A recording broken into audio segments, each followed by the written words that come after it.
They ruled the night like gods in tailored suits. Men whose names made cities kneel: Persico, Nitti, Giancana. To the world they were gangsters. To themselves, they were kings. But every empire fades. Every secret leaks through the cracks. And when the lights go out, all that power, all that pride, dissolves into the same silence as rain on empty streets. Tonight, you'll walk those streets again. You'll feel the hum of Brooklyn, the echo of Chicago under steel, and the ghost light of Vegas before dawn. Close your eyes. Breathe slow. Let the storm guide you through the rise and fall of America's dark dream, the world of the mob kings, and the sound of their last sleep. Rain falls soft tonight. Not the heavy kind that hammers windows, but the slow, whispering kind, steady, endless, almost kind. It rolls down the glass like time itself, blurring the orange glow of the street lamps into soft halos. You can hear a car pass, a door shut, a dog bark somewhere in the distance. All the sounds of a city that never truly sleeps, only dreams with its eyes half open. Brooklyn, sometime in the 1940s. A young man walks beneath the flickering light of a corner sign. Carmine Persico, they'll call him later. The Snake. But tonight he's just a kid. 17, maybe 18. Hair slicked back, collar up against the drizzle, a cigarette tucked behind his ear. He's not thinking about the future, not yet. He's thinking about survival, about being seen, about not being small anymore. He runs errands for older men in sharp suits, delivers envelopes, waits outside back rooms filled with laughter too forced to be honest. He watches, he listens, and he learns. In neighborhoods like this, power isn't something you're given. It's something you take quietly while everyone else is distracted. Carmine never spoke much, but people noticed him. He had a way of standing still when everyone else flinched. A kind of calm that made older men uneasy. One night, in a smoky back room behind an Italian bakery, Tony Colombo, the local boss, watched the kid stand there as one of his men got beaten for stealing. Carmine didn't turn away. Didn't even blink. Tony leaned back, cigar smoke curling in lazy circles. "You didn't even flinch, kid," he said. Carmine just shrugged. Didn't see a reason to. Tony smiled, slow, approving, dangerous. "Fear makes noise," he said. "And we don't like noise."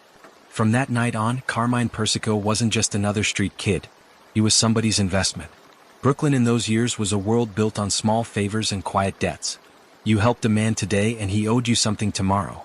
Sometimes money, sometimes silence. Carmine understood that early. He knew that loyalty in his world wasn't about love or trust. It was about balance. If you owed nothing, you belonged nowhere. He learned to speak softly, to look unimpressed even when he was terrified, and to always be the last one to speak in a room full of men who thought they mattered. That's how you survived in the shadows, not by being the loudest, but by being the one nobody saw coming.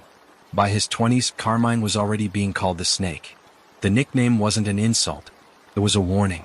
He moved quiet, struck fast, and disappeared just as quickly. He had patience, a rare gift in a business built on impulse. When others bragged, he listened. When they argued, he waited. And when they finally let their guard down, that's when he moved. He wasn't the biggest man in the room or the richest or even the most violent. But power isn't about muscle. It's about timing. And Carmine Persico had perfect timing. By the mid-1950s, the 5 families ruled New York: Lucchese, Bonanno, Genovese, Gambino, and Colombo. Carmine found his home under the Colombo banner, but to him, family was just another word for structure. People outside thought it was chaos, a world of shootings, betrayals, bodies in trunks. But inside it was order. A strange kind of order. You had ranks, codes, rituals. You had loyalty that could both protect you and destroy you. Persico believed in that system like it was religion. He believed silence was holy, that breaking the code was worse than death. And for a time it worked. He rose quietly, the way water fills a glass, slow, inevitable, invisible until it overflows. But silence has a cost. By 1963, whispers of betrayal started crawling through Brooklyn like a sickness. Men disappeared. Meetings got tense. Everyone looked at everyone else just a little too long. FBI wiretaps were spreading like ghosts. Old friends started answering questions they shouldn't have been asked. And in the middle of it all, Carmine Persico sat in the back of a cafe, stirring his espresso, saying nothing. He watched the rain hit the window just like you're hearing it now. Soft, relentless. He wondered if loyalty was still worth dying for, or if it was just another word men used to keep themselves from feeling afraid. He didn't have the answer. But he knew one thing: In his world, hesitation was fatal. The rain outside grows heavier, drumming against the pavement like the heartbeat of a city that remembers too much. You close your eyes and the sound pulls you deeper, into the alleys, the bars, the dim light of Brooklyn's old backrooms. Every whisper, every deal, every quiet betrayal still echoing through the years. And somewhere out there, Carmine's snake, Persico still waits, in memory, in myth, in the hum of the rain that never really stops. Sleep now. You're safe here. The streets are quiet tonight. Tomorrow we'll head west, to Chicago. To the city of another man, Frank the enforcer Nitti. The rain sounds different in Chicago. Heavier. It doesn't whisper like Brooklyn's rain. It slaps the pavement, soaks the alleys, and fills the loop with the smell of steel and oil. This is a city built on noise, trains grinding over bridges, horns echoing off brick canyons, deals shouted across taverns before fading into laughter and gunfire. But somewhere beneath that noise there's a heartbeat, measured, calm, relentless. That heartbeat belongs to Frank Nitti. They called him the enforcer. He wasn't loud like Capone or flamboyant or careless. Frank was the quiet kind of dangerous, the kind who knew when to speak, when to vanish, and when to pull a trigger without blinking. It's 1931. Prohibition's dying, but no one in Chicago's underworld wants to admit it. Al Capone's empire stretches from the docks to the gambling rooms, from Southside warehouses to hotel suites where politicians drink for free. But behind every empire, there's a man who does the math, the one who keeps track of what's stolen, what's paid, and what's owed. That man is Nitti. He dresses sharp, dark pinstripes, polished shoes, hat tilted low. He looks more like a banker than a killer. And maybe that's what makes him so effective. He doesn't rule with fear, he rules with precision. When Capone rages, Nitti calculates. When Capone shouts, Nitti listens. And when Capone falls, as every king eventually does, Nitti is already waiting in the wings. By 1932, Capone's empire begins to rot. The IRS is closing in. The newspapers that once praised his Robin Hood charm now paint him as a monster. He smiles in the courtroom anyway, flashing his gold watch and his better days. And in the back of that same courtroom, Frank Nitti sits with his hands folded, calm as still water. He knows the numbers. He knows how this ends. Capone will go to prison. The empire will need someone else. Someone quiet enough to survive, ruthless enough to be respected. When Capone's cell door slams shut, Frank Nitti becomes the new face of the Chicago outfit. Not a crown of gold, but of shadows. Not a throne of marble, but a chair in a smoke-filled basement with a single bare light overhead. Power looks different when it's earned in silence. The city changes fast. Prohibition ends, but corruption doesn't. The booze is legal now, but the profits still need cleaning. Frank Nitti turns the outfit into a business, diversifying into construction, unions, even Hollywood studios. He's methodical, efficient, almost surgical. But something shifts. The violence that once seemed distant begins to feel closer, personal. He starts to lose sleep. He paces. He checks the window twice before turning off the lights. The enforcer, the man who never hesitated, begins to hear echoes in the dark. Maybe it's guilt. Maybe it's ghosts. Or maybe it's just the sound of Chicago remembering. It's 1943. The war is raging overseas, but back home, the Justice Department has declared its own war. On racketeering, on the unions, on Frank Nitti himself. He's indicted. Charged with extortion tied to movie studios in California. The same empire he built is now crushing him. He sits alone at his desk, staring at the headlines. His reflection wavers in the glass. Older now, heavier, haunted. Outside, the loop hums with life. Inside, time stands still. He was supposed to control the chaos. But the chaos has learned his name. March 19, 1943. A cold morning. The streets are slick from overnight rain. Frank Nitti leaves his house wearing his best suit. Neighbors say he looked calm. They didn't know what calm really meant. He walks to the train tracks near Harlem Avenue, the same ones he's crossed 1,000 times. This time he stops halfway. Looks up. Maybe he's thinking about Capone. Maybe he's thinking about the men who followed him. Or maybe, for the first time, he's thinking about peace. A single gunshot echoes under the overpass. The enforcer of Chicago is gone. And yet, the city doesn't pause. The rain keeps falling. The trains keep running. The accountants keep counting. Because in Chicago, nothing ever really ends. It just changes its name. You listen to the rain for a moment, breathing in its rhythm. In the hum of the city, you can almost still hear it. The click of Nitti's lighter, the shuffle of his polished shoes, the faint echo of a man who built order out of chaos and found no comfort in either. Sleep now. The enforcer's city is quiet again. For tonight at least. Tomorrow night we travel west again, to the neon hum of Las Vegas, and to the man they called Sam Momo Giancana, a king of light and shadow, and the last dreamer of the American mob. The desert has its own kind of silence. It's not peaceful, it's heavy. Even the wind feels cautious, moving slow across the neon bones of Las Vegas. Out here, the nights belong to Sam Momo Giancana. They say he could walk into a room and make every voice drop to a whisper, not because of fear but because everyone wanted to hear what he'd say next. He had that rare mix of charm and menace, the kind that could make a senator laugh and a rival disappear. Vegas is a mirage made of money, half dream, half trap. The flamingo glows pink against the dark, and the air smells like perfume and whiskey. Inside the Copa room, Frank Sinatra is crooning under a halo of cigarette smoke.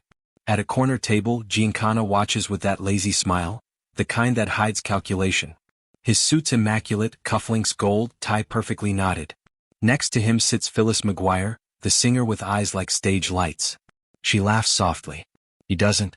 He never laughs much, the waiters whisper. He just decides things. When the show ends, he tips the band, shakes Sinatra's hand, and leaves through the kitchen exit, where the real business gets done. There's a man waiting in the alley. Nervous. Sweating. Giancana lights a cigarette. Smoke curls upward. He says, "Tell them next time they send someone, make sure he believes what he's saying." He smiles then. But it's not kind. To the public he's a nightclub king, charming, connected, maybe a little dangerous. To the underworld he's the link between Chicago, Vegas, Havana, and Washington. And behind closed doors there's a new player on the board, the CIA. They come to him quietly. They say they need unofficial help. Something about Cuba, about Castro, about assassinations that can't exist on paper. Giancana listens. He doesn't say yes. He doesn't say no. He just leans back and says, "I'll think about it." The truth is he's already decided. Power isn't just about money, it's about access. And now, Sam Giancana has access to the United States government. But every empire has cracks. And his come in the shape of a woman's perfume. Phyllis becomes his weakness, not because he loves her, but because she makes him human. And in his world, humanity is a liability. The FBI knows it. They tap the phones, bug the walls, trail the cars. Giancana starts hearing echoes, phones clicking, whispers following him through empty hallways. He keeps smiling in public, but alone he starts to unravel. He talks to his reflection. He drinks in silence. He checks every lamp for hidden microphones. Once he pulls out the wires himself, thin, coiled, trembling in his hand. He laughs low and bitter. They want to listen. Fine. Let him hear what the end of the world sounds like. The world spins toward chaos. Havana burns.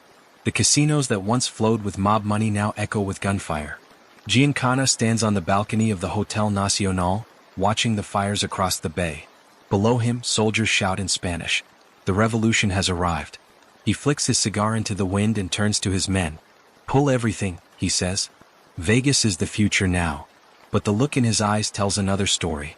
He knows what's coming: scrutiny, indictments, betrayal. The same fate that swallowed Capone, Nitti, and every other king before him. By the late 1960s, the music changes. Vegas grows louder. The faces in power grow younger. And Sam Giancana, once the ghost behind the curtain, starts feeling like a relic of his own myth. He's exiled to Mexico, then called back for Senate hearings he refuses to attend. He spends his nights pacing, smoking, waiting for the phone to ring, waiting for loyalty that no longer exists. June 19, 1975. He's in his kitchen in Oak Park, cooking sausage and peppers. Still wearing a white undershirt, humming an old tune. Someone enters quietly. A friend maybe. Or someone who used to be. 7 shots ring out. 1 to the head. 6 to the mouth. The message is clear. No more talking. Outside, the desert wind picks up again, carrying the faint hum of the strip. The lights flash, but the faces change. The names fade. And the rain even here begins to fall. You listen for a while, to the hiss of neon, the rhythm of the rain. Somewhere between the two, history exhales. Sam Giancana, the man who danced with presidents, spies, and singers, is gone. But his song still lingers in the static of every late-night radio, every headline that begins with, "Once upon a time in Vegas." Sleep now. You've heard the music fade, the empire flicker, the dream dissolve into dust. Tomorrow we'll return to New York, where Carmine Persico waits in prison, still pulling strings from the shadows. When the neighbors find him, the pan on the stove is still warm. Rain again. It always rains when an empire starts to crack. But this isn't Brooklyn or Chicago or Vegas anymore. It's everywhere. The lines that once separated the five families, the outfit, and the Vegas syndicates have started to blur. Wiretaps, subpoenas, new names on federal letterhead, they're all part of a new game. And this time the mob isn't writing the rules. It's 1980. Somewhere upstate, in a concrete cell that smells of metal and bleach, Carmine, the snake, Persico sits at a small desk with a stack of envelopes. He's older now, silver in his hair, but the eyes are the same, sharp, steady, unblinking. They call him the boss of the bosses, but his throne is an 8x10 cell. It doesn't matter. From here he still commands soldiers. He still decides who breathes and who doesn't. The phone line is his weapon now. He writes letters in code. Talks about car parts, that really mean guns. Weddings, that really mean meetings. And family dinners, that no one's supposed to survive. The Bureau of Prisons reads every word, but they never quite understand the poetry of power. Sometimes at night, Persico just sits on his cot and listens to the rain hit the bars. He imagines the sound as applause, faint but loyal. He's still a ruler. Just one the world's forgotten to fear. Across the country, in a sterile FBI field office, a team of agents rewinds a tape. A hiss, a pause, a faint voice. Somewhere, a phone clicks, and a ghost speaks from a payphone in Bensonhurst. The voice belongs to one of Persico's lieutenants, cautious, loyal, terrified. The agents write down every name, every hint. They know Persico's running the Colombo family from behind bars, but they can't prove it, not yet. You ever get the feeling, one agent says, that these guys don't even care if we're listening? The other smiles. They don't care. They've been doing this longer than we've been alive. They both look at the map on the wall. New York, Chicago, Vegas, Miami. Pins and strings connecting cities like veins in a body that refuses to die. Meanwhile, in Las Vegas, the illusion begins to fade. The casinos that once whispered mob secrets now belong to corporations. Paper trails have replaced blood trails. Accountants are the new soldiers. But not everyone got the memo. A few old men still linger in the shadows of Fremont Street. Men who once counted cash in cigar smoke, now watching tourists drop coins into machines they helped invent. Funny, one of them says, staring at the glowing slot machines, "We built this city, and now we need tickets just to play." They laugh, but it sounds tired. Vegas has moved on. The mob hasn't. Back east, the Senate hearings play on color televisions. Footage of mob trials, wiretaps, faded mugshots from the Hoover years. The reporters talk about organized crime like it's an old ghost story, something that once haunted America but doesn't anymore. They don't realize the ghost is still listening. In quiet rooms across the country, retired agents drink bourbon and whisper about Giancana, about Nitti, about Persico. Names that refuse to disappear.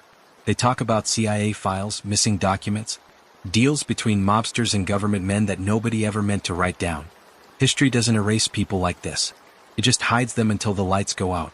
Back in his cell, Persico gets a letter. No return address, no signature, just a single phrase typed in red ink. "The world moved on without you." He reads it once, then again, then burns it over the toilet bowl, watching the paper curl into ash. He smiles. The world might have moved on, but not the streets, not the rules, not the men still carrying his name on their lips when they whisper. He knows they're still loyal. He can feel it in the rain. Outside, thunder rolls across the horizon. Far away in Vegas, another light burns out. In Chicago, another file is sealed. The web stretches thinner, tighter, quieter. And somewhere, someone new begins to weave. You exhale softly. The rain keeps falling. You can hear it, the faint electric buzz of a world trying to forget its sins, and the steady heartbeat of men who refuse to be forgotten. Sleep now. Tomorrow the story deepens. Because empires don't just fall. They feed the ones that come next. Next time, we'll follow the men who inherited this silence. The last generation of the mob. And the first to understand that power, in the modern world, no longer wears a fedora. The first thing you notice is the quiet. It's the kind that feels wrong, a stillness too heavy for a city that never truly stops breathing. Brooklyn again. Early 1970s. The streets glisten under orange lamplight. Rain pools in gutters where cigarette butts float like lost memories. In a narrow alley off Court Street, two men stand beside a parked Buick. Their collars turned up, their hands buried deep in their coats. One speaks first. "You sure he's still with him?" The other nods, eyes fixed on the car window fogged by breath from the inside. A shape moves in the back seat. A face flashes for half a second, nervous, pale. And just like that, two muffled pops. No shouting. No siren. Just the hiss of rain swallowing the noise. By morning, everyone will know what it means. The Colombo War has begun. From his cell upstate, Carmine Persico hears about it in fragments. A guard mentions a headline. A lawyer slips him a folded clipping. Gun battle in Brooklyn leaves 2 dead. He reads the article slowly, tracing the words with his thumb. Each name on the page is someone he once trusted. Now they're aligning with Arena, the underboss who thinks the snake has finally lost his bite. Carmine leans back on his cot, eyes half closed. He doesn't curse. He doesn't shout. He simply whispers, "They forgot who built this house." Outside the walls, the streets crackle like exposed wires. Bensonhurst diners go half empty. No one wants to sit near the wrong booth. Payphones ring and stop before the third tone. Old men cross themselves when black Cadillacs roll past.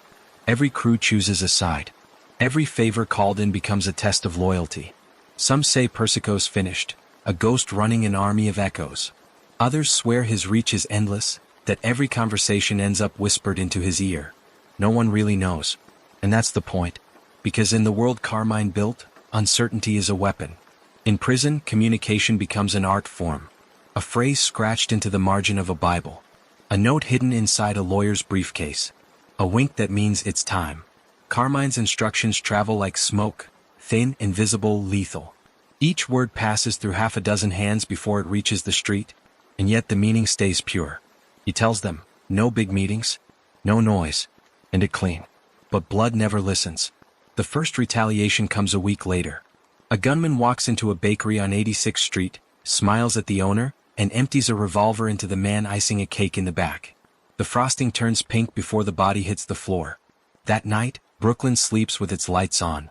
Among Persico's loyalists is a man named Joey Gallo, wild, brilliant, unpredictable. He's the kind of soldier who thinks he could be a general. And that, in Carmine's world, is a dangerous kind of dream. Gallo starts cutting side deals, talking to reporters, chasing a kind of fame the old mob forbids. He calls himself the Crazy One. He likes the sound of cameras clicking. He doesn't notice the crosshairs behind the flashbulbs. One April night, 1972, he sits down for dinner at Umberto's Clam House in Little Italy. The place is crowded, noisy, alive. He orders wine. Laughs too loud. Makes toasts to enemies and angels alike. Then, 4 shots through the glass. Screams. Chaos. The band keeps playing for a moment, not realizing what's happened. When they finally stop, Gallo's face is already pressed against the tile. Eyes wide open, staring at nothing at all. In his cell, Carmine receives the news before the papers do. He sits at his desk, folds his hands and whispers a prayer no one hears. Not of grief. Of order restored. Because for Carmine Persico, death isn't punishment, it's punctuation. It ends a sentence cleanly. It reminds the others how the story is supposed to be read. Outside, the Colombo family bleeds. But inside those walls, the snake begins to shed his skin, adapting, surviving, waiting. He knows this war will burn for years. But wars can be rewritten if you live long enough to write the ending. By the 1980s, federal prosecutors have learned the language of the streets. They've cracked codes, flipped soldiers, wired cafes. The RICO Act becomes the government's new blade. And one by one the old kings start falling. Carmine is indicted again alongside a dozen lieutenants. The courtroom smells of paper and fear. Reporters scribble. Cameras flash. And through it all, Persico just sits there, calm, polished, almost regal. The prosecutor calls him the most dangerous inmate in America. Carmine smiles. You make it sound like an achievement. The jury doesn't see a monster. They see a man who refuses to kneel. Even in chains, he commands the room. Years pass. New faces replace the old. The word family becomes more myth than hierarchy. But the code remains, spoken by men who were children when Persico first took power. They still whisper his name in back rooms. Still use his rules to settle debts. Still wonder if the snake will ever die. And maybe he doesn't. Maybe some men outlive their bodies by haunting the systems they built. One night, decades later, a reporter visits the prison to interview him. Persico is frail now, his hands trembling slightly as he pours black coffee into a paper cup. The reporter asks, "Do you regret anything?" Carmine takes a long breath, stares at the rain sliding down the narrow window. "Only the things I didn't finish," he says. There's no menace in his tone, just fatigue. The voice of a man who's lived too long with ghosts for company. When the reporter leaves, he turns back one last time. Persico is still sitting there, a shadow framed by the rain, as if the cell itself were waiting for permission to rest. The storm outside moves east, rolling toward the ocean. Brooklyn glows again beneath the clouds, older, cleaner, pretending not to remember. But the city always remembers. Every lamppost, every cracked brick, every puddle that ripples with rain, they carry the echoes. You close your eyes. You can almost hear them, the voices arguing in half-empty bars, the laughter cut short by a slammed door, the heartbeat of a city learning, again and again, that loyalty and betrayal speak the same language. Sleep now. The family wars are over, but the silence they left behind is louder than ever. Tomorrow we'll walk through that silence, into the courtrooms and confessions of the men who tried to make peace with history, and discovered there is no such thing as peace in a world built on secrets. The train whistles once, then again, fading into the gray Chicago morning. You can almost smell the iron in the air, cold, metallic, damp with rain. It's 1943, and somewhere under those same tracks, Frank, the enforcer, Nitti, is walking toward his last sunrise. He's wearing a pressed gray suit, tie straight, shoes polished. Always the gentleman. Even now. It started months earlier, not with gunfire, not with betrayal, but with paper. Federal indictments. Grand juries. Headlines typed in bold black ink. They called it the Hollywood Racket. A web of extortion that reached from Chicago's underworld to California's golden studios. Actors, producers, mobsters, all tangled in the same threads of greed and fear. And now the Justice Department wanted a show. They wanted to prove they could finally cage the men who thought themselves untouchable. Nitti, the quiet accountant of crime, found himself at the center of a storm he didn't create but couldn't escape. Capone was gone. The old order had scattered. The enforcer had become the last man left holding the bill. Frank Nitti wasn't born a gangster. He was born Francesco Nitto in a small Italian town, the son of a barber and a seamstress who dreamed he'd become a priest. He came to America like millions of others, with a suitcase, a name no one could pronounce, and the naive belief that honesty could pay the rent. But the Depression cured men of dreams faster than bullets ever could. By the time the 1920s roared, Frank was already working the edges of Capone's empire. First as a fixer, then as a negotiator, finally as something darker. He didn't enjoy violence. He just understood it. He saw it as a form of language, a punctuation mark on the sentence of power, a full stop that made men listen. The morning before his death, Nitti receives visitors. His lawyers. A few old soldiers who still call him boss. They speak in code, out of habit more than need. But Frank isn't listening. His mind drifts to the years when Capone's laugh filled rooms, when the city bent around them like metal in a furnace. Frank, one of them says, "We can fight this. You've beaten worse." Nitti just nods, eyes distant. He knows the truth. You can bribe judges, silence witnesses, but you can't bribe time. It catches everyone eventually. Even the enforcer. March 19, 1943. Cold gray still. Frank Nitti leaves his house just after sunrise. The neighborhood is quiet, the kind of quiet that feels staged, like the world is holding its breath. He walks down the block toward the train yard, the same route he's walked for years. A conductor nods as he passes, not realizing he's the last man to see him alive. Under the viaduct, Nitti stops. The air smells of rust and oil. He reaches into his pocket and pulls out a revolver. Small, polished, clean. For a moment he hesitates, not out of fear, out of calculation, the same way he used to weigh ledgers, balancing columns, debts, and consequences. He looks up at the gray sky and mutters something no one will ever hear. Then he places the gun under his chin. One shot. It echoes through the steel like a final punctuation mark. When they find him, he's lying on his back, one hand still holding the gun, his hat a few feet away in the mud. The police arrive, notebooks ready, faces expressionless, half duty, half pity. Reporters gather by noon. By sunset, his picture is everywhere.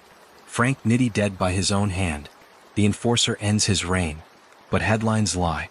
Nitti's reign had already ended long before the bullet.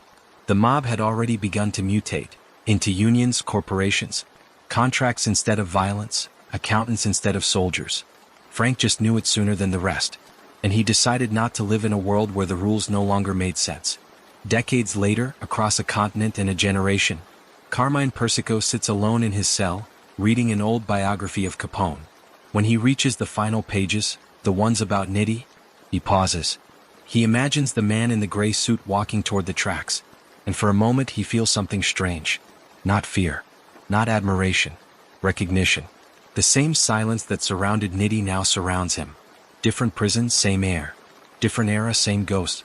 Persico sets the book down, closes his eyes, and whispers to no one. They never understood. Men like us don't fall. We just fade. Outside, rain begins again, as if the city itself remembers.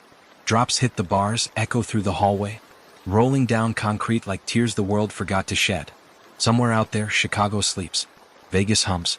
New York burns with new ambitions. The names have changed, but the hunger hasn't. The game always finds new players. And history, like rain, always comes back around. You lie still, listening to that same rain. Fall steady, soft, rhythmic. Each drop another story dissolving into silence. Frank Nitti, the enforcer. Carmine Persico, the snake. Two men who tried to rule the night, and learned that power only lives as long as someone's willing to believe in it. Sleep now. You've walked their streets, heard their ghost, and seen what kind of peace waits for men who built their empires on noise. Tomorrow we move into that silence. The fading years of the mob. When the FBI's lights burned brighter than the street lamps, and the last of the old kings finally learned that the real enemy was time itself. The desert never forgets. It just waits, patient beneath the heat, burying stories in sand and silence. By day, Las Vegas blinds you with color, chrome, glass, fountains, sequins. But by night, the lights feel different. They shimmer like something alive, flickering over the ghosts of men who built the city with other people's money and their own blood. Once, those lights answered to Sam Momo Giancana. Now they belong to boardrooms and banks. But if you stand still long enough, you can still hear the echoes, laughter behind locked doors, glasses clinking, the soft click of a revolver under a linen napkin. It's the mid-1970s. Vegas has outgrown its gangsters, or at least pretends it has. Corporate suits now occupy the same hotels that once hosted mob meetings. The Teamsters pension fund has been cleaned, audited, repackaged into polite investment portfolios. Still, every deal has a ghost attached. The mob money that built the strip lingers in the walls like smoke. And the men who carried it here, men like Giancana, like Nitti before him, exist now only in the stories whispered by dealers on cigarette breaks. The mirage hasn't been built yet, but the word is everywhere, spoken like a prophecy. Vegas is becoming an illusion even to itself. In a glass office high above the strip, a new kind of boss signs papers instead of contracts sealed with blood. He wears a gold watch, not a gun. His empire is legal, but his eyes are the same. Sharp, hungry, restless.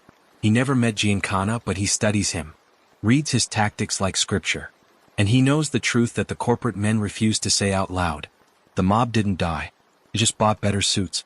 Behind every casino still sits a quiet investor. A silent partner. A reminder that power doesn't vanish. It evolves. Some nights, when the air cools and the crowds thin, a certain suite in the Sands Hotel still smells faintly of cigar smoke. Security guards swear they've heard a voice humming Sinatra tunes. The same song Giancana once requested, "Fly Me to the Moon." They say the temperature drops near the window overlooking the strip. Some call it superstition. But the bartenders know better. Vegas was built on superstition. Faith in impossible odds. If ghosts exist anywhere, they'd live here, in the glow of a city that sold its soul for perpetual daylight. It's 1981. A young reporter named Evelyn Pierce arrives from Chicago. She's chasing a story, a rumor that the old mob still moves money through the casinos, disguised as international investments. She spends her nights in hotel bars, listening, smiling, asking the wrong questions. One night, an old pit boss leans over and says, "Sweetheart, stop digging. Vegas doesn't like archaeologists." But Evelyn can't stop. She follows the trail from ledgers to offshore accounts, from accountants to retired union men who still talk about the old arrangement. And then one evening she finds an envelope slid under her door. Inside, a photo. Black and white. Giancana with a senator, both smiling, both very much alive at the time it was taken. On the back, one word: still. A year later, a new resort opens. Mirrored glass rising from the desert like a promise. It's called the Mirage. People laugh at the name, not realizing its prophecy. Evelyn returns for the opening. Tourist cheer. Fireworks bloom over the strip. She stands in the crowd, notebook in hand, thinking about the picture, about Giancana, about how easily the past hides in plain sight. A man in a tailored suit bumps her shoulder, offers a polite smile, and disappears into the throng. When she looks down later, her notebook is gone. From somewhere above, the neon flickers against the clouds. Pink, gold, white, and endless. Vegas keeps growing. Every new casino promises purity, transparency, family fun. But deep inside the hum of the machines, beneath the clatter of chips and the shuffle of cards, the same rhythm beats, the rhythm of risk, the pulse of men who built kingdoms out of luck and lies. If Giancana's ghost walks these halls, does so quietly, in the sound of dice rolling, in the echo of laughter that lasts a second too long. Vegas teaches one truth better than any preacher. Everything beautiful costs something. For every chandelier there's a debt. For every jackpot a loser. For every king, a downfall waiting patiently in the dark. Giancana learned it. Nitti learned it. Persico lives it still. Empires don't die. They shimmer. They disguise themselves as progress, as architecture, as entertainment. And someday when the lights finally go out, the desert will reclaim it all. The towers, the ghosts, the gold dust of dreams that never belonged to anyone. You close your eyes. The hum of the city fades to a low, steady whisper. Rain, or maybe air conditioning, taps faintly at the window. You imagine the neon blinking behind your eyelids. A pulse of light from a city that never sleeps. A mirage that still believes it's real. Sleep now. The desert is quiet. Tomorrow we return to New York. To the trial rooms, the tape recorders, and the final reckoning of Carmine, the snake, Persico. The sound of the rain is softer now, gentler, as though the world is trying not to disturb what's left of the old order. New York is older, cleaner, less afraid, but deep inside its arteries something still moves. The streets have changed names, the faces have changed hands, but the rhythm beneath the city? That heartbeat still belongs to Carmine the snake, Persico. His cell is small, 6 steps across for steps wide, but inside it an empire breathes. The desk is stacked with papers, letters, and coded notes disguised as Bible verses. Every evening, the same ritual: coffee, reading lamp, and a stack of envelopes addressed to men whose names have been erased by time. To anyone else, Persico looks like a man left behind. A relic, a ghost with a pulse. But he's not done. Even from here, he runs the Colombo family with the same precision he once ruled the streets. He writes in shorthand phrases like, "The wedding is tomorrow," or "The car needs parts." Each message passes through layers of loyalty until it lands in the right hands. Translated, obeyed, and never spoken of again. When the guards make their rounds, Carmine just smiles. He knows they're listening. He wants them to listen. Because even surveillance can't decode what it doesn't understand. Outside, the streets have changed color. Graffiti and gentrification now share the same walls. The old social clubs are gone, replaced by coffee shops and boutiques. But in the corners, under the hum of fluorescent lights, deals still happen. The new soldiers are young, reckless, impatient. They wear sneakers instead of loafers, speak in slang instead of codes. They call Persico the old man. But when the phone rings and his voice cuts through static, calm, deliberate, quiet, every one of them straightens up like schoolboys in a cathedral. He tells them the same thing he told their fathers. The rules keep you alive. Break them and the streets will bury you. They don't always listen. Ambition never does. It starts, as it always does, with whispers. Money missing. Calls unanswered. A soldier bragging too loudly in a bar on 86th Street. The FBI tapes everything now, every phone, every cousin, every prayer. Persico knows it. He can feel the noose tightening with every conversation. Then comes the name, Greg Scarpa. A Colombo capo. A killer. A friend. And an informant. Carmine doesn't believe it at first. But when he hears the tapes, the real ones, the ones that never made it to court, he goes silent. No cursing. No shouting. Just the long, slow exhale of a man realizing his bloodline is poisoned. The betrayals multiply. Some testify. Some vanish. Some simply stop calling. The new bosses think they can reinvent the family. They forget the lesson of history. Power isn't inherited, it's earned through fear, patience, and silence. From his cell, Persico watches it unravel like an old film reel. Each face that betrays him flickers across his memory, then burns away. He keeps count in a small notebook that the guards never check. A tally not of names, but of debts. One night, a young guard finds him awake at 3 a.m. He's staring at the ceiling, smiling faintly. "Can't sleep?" the guard asks. Persico shakes his head. "Sleep's for men who forget," he says softly. "I don't forget." Carmine has sons now. Grandsons. Men who never saw the inside of Brooklyn's backrooms, but who carry the same name, the same shadow. One writes him letters every month. He talks about wanting to go straight, college, business, a quiet life. Carmine always writes back with the same line. Stay smart, stay silent, and never trust a man who talks too much. He doesn't say stay clean.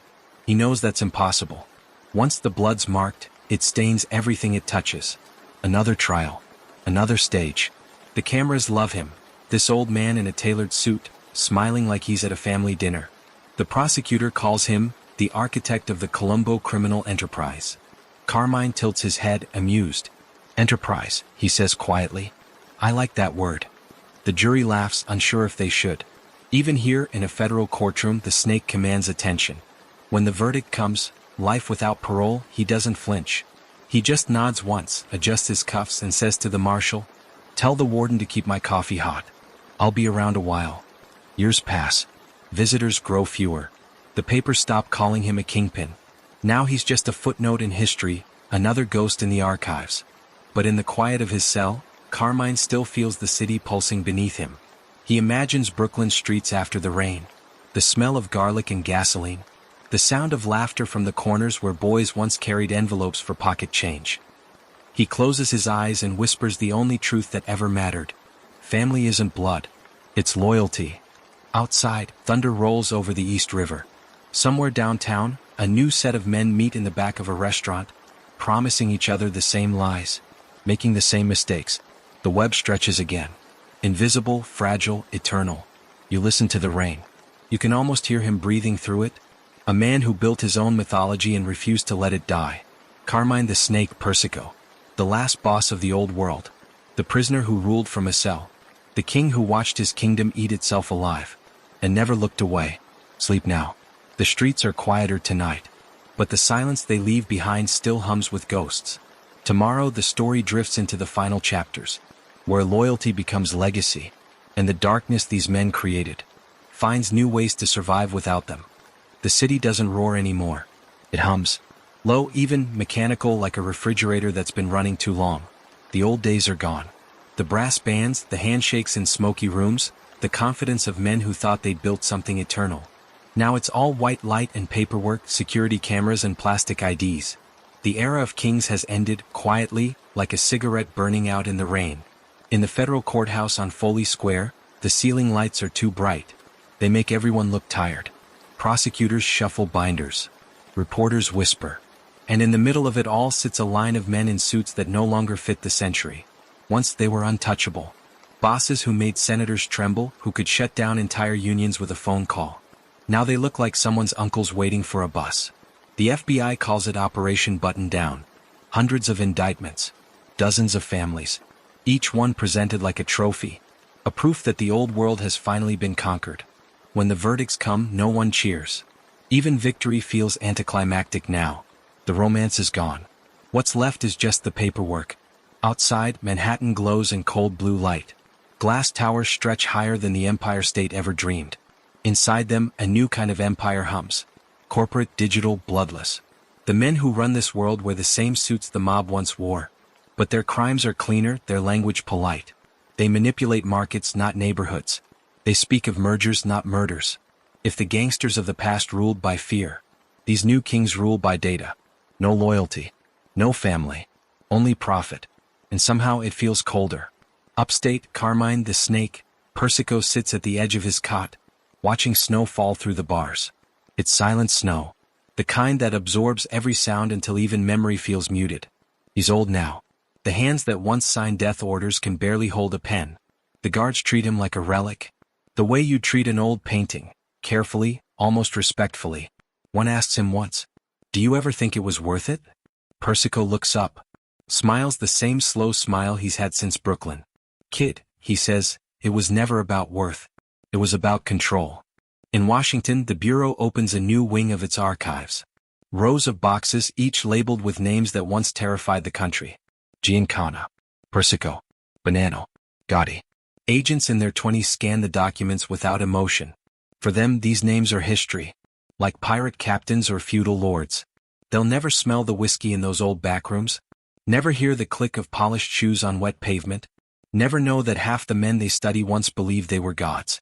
The lead archivist closes a box and marks it declassified. With that single motion, a century of empire turns into paperwork. There's one man left. Not famous, not rich. Just a survivor. A driver who kept his mouth shut for 50 years. He lives quietly in Florida now, watering his plants, checking his mail, watching reruns of the news that once mentioned his name. Sometimes he wakes before dawn, makes coffee, and listens to the sound of rain against his screen door. He doesn't miss the violence. He misses the order. The sense that life had structure. That every man knew who he was and what he owed. Now the world feels weightless.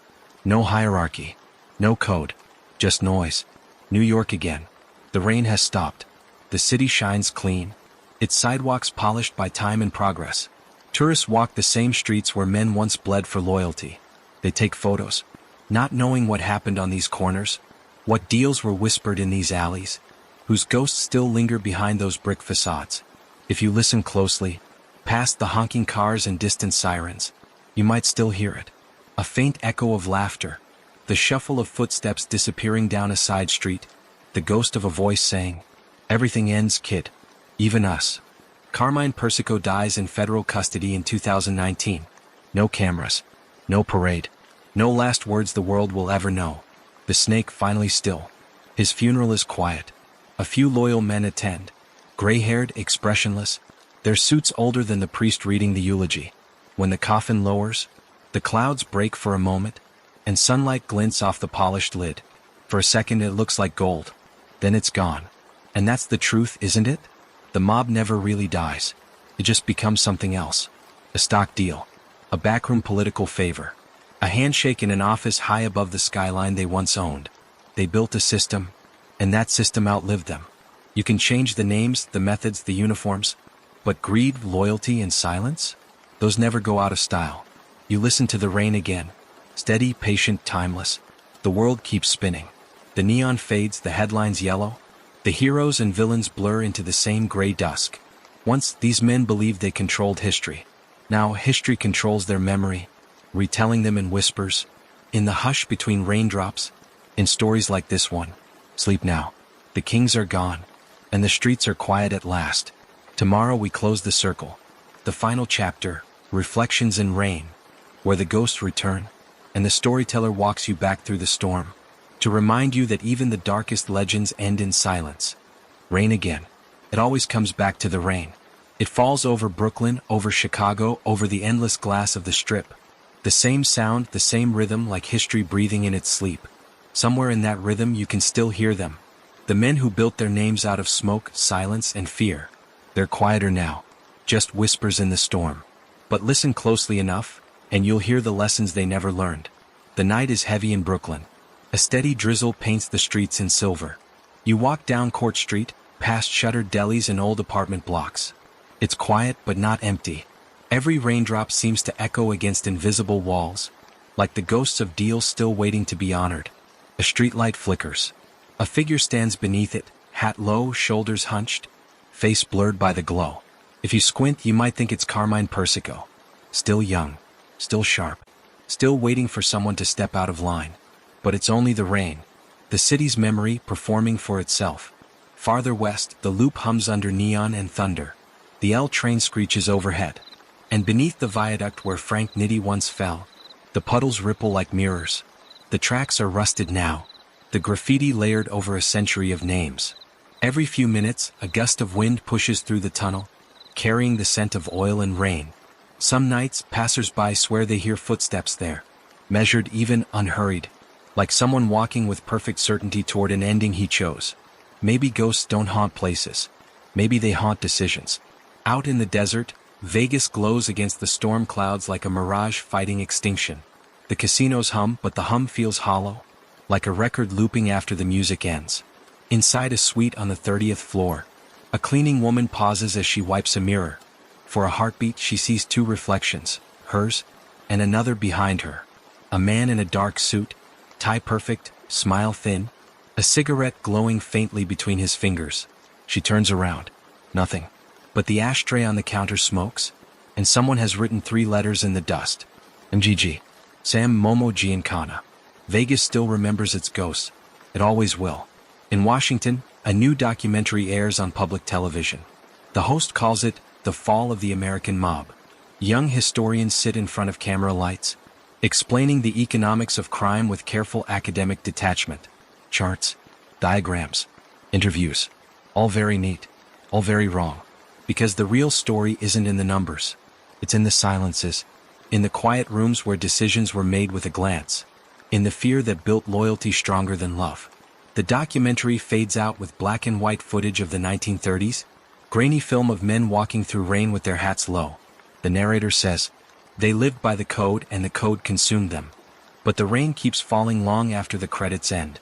Back in New York, a retired priest sits in a small rectory. He's old now, gray, voice cracked from too many eulogies. In a drawer he keeps a letter, yellowed, folded, sealed with wax. The return address is from a federal penitentiary. He never opened it. Not out of fear. Out of respect. On the envelope in neat cursive it says, "For when the city forgets." The priest runs a hand over it sometimes when the rain falls. He thinks about opening it, but he never does. Some truths he knows are meant to stay asleep. You dream you're walking through the old neighborhoods. Mulberry Street, Bensonhurst, the South Side. The air smells of rain and bread and gasoline. Somewhere a trumpet plays a slow tune, a song that feels familiar but impossible to name. You pass an old cafe, and for a second you see them. Giancana at the bar, Nitti by the window, Persico at the back table, all three frozen in conversation. Their outlines flickering like reflections on wet glass. They look up as you pass. Not angry, not sad, just tired. Like men who've been waiting too long for the story to end. At the corner of the cafe there's a mirror. You glance into it and see your own face, but behind your reflection, for just a moment, you see another. Older, colder, quieter. Maybe it's one of them. Maybe it's you. Because every generation inherits the same hunger. For control, for respect, for permanence in a world made of rain. The gangsters called it power. The poets call it fate. But it's the same thing, isn't it? A mirage you chase until the light fades. Outside, thunder rolls over the city one last time. The rain softens, turning into mist. Streetlights blink. Neon hums. And somewhere between them, the ghosts begin to dissolve. Their stories don't vanish. They just sink deeper. Into the concrete. Into the soil. Into the slow, patient heartbeat of a city that's learned to outlive everyone who tried to own it. The kings are gone. But the rain remains. You exhale, letting the sound pull you down. The cities fade. The lights dim. The noise of history turns into a whisper, then into nothing at all. Sleep now. You've walked through their empires, heard their echoes, and watched the night reclaim them. Tomorrow the rain will fall again. And somewhere in another city, another story will begin. The rain has thinned to mist, the kind that hangs in the air instead of falling. It blurs the city lights into halos. Everything looks clean. Too clean. It's a new century now. The streets are crowded, but the ghosts have learned how to hide. They live inside screens, inside numbers that shift between bank accounts in less than a second. You can't see them, but you can feel them. That same pulse that once drove men like Nitti, Giancana, Persico. The empire never died. Just learned to whisper. Somewhere high above Midtown, glass walls look down on a city of light. Inside, a man in a charcoal suit signs a document worth billions. He doesn't carry a gun, he carries passwords. His enemies don't bleed, they file lawsuits. He's never met a gangster, but he acts like one. Never blinking, never apologizing. Surrounded by people who would smile while they buried him. When the deal is done, he lifts a glass of scotch. And outside the window, lightning flashes over the skyline. For just a moment, the reflection in the glass isn't his own. It's an older face watching.